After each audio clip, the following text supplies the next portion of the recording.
இந்த நோன்பு வச்சா ஒரு வருஷம் பாவம் கிளியர். அது மட்டும் இல்லாமல் இதுக்கு பின்னாடி ஒரு செம்ம மாசான ஹிஸ்ட்ரியும் இருக்குது. அது என்னன்னு தெரியுமா? அஸ்ஸலாமு அலைக்கும் வரஹ்மத்துல்லாஹி வபரகாத்துஹு.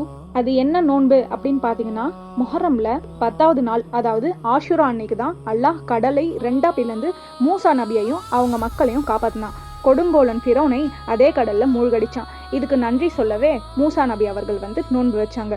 நபி ஸல்லல்லாஹு அலைஹி வஸல்லம் அவர்கள் மதீனாவுக்கு வந்தப்போ யூதர்கள் நோன்பு வச்சது பார்த்தாங்க. அதுக்கு நம்முடைய நபி ஸல்லல்லாஹு அலைஹி வஸல்லம் அவர்கள் மூசா நபிக்கு நெருக்கமானவங்க நாமதான்னு சொல்லி தாமும் நோன்பு வச்சு நம்மளையும் நோன்பு வைக்க சொன்னாங்க. அதாவது முஹர்ரம் 9 மற்றும் 10வது நாள் நோன்பு நோக்க சொன்னாங்க.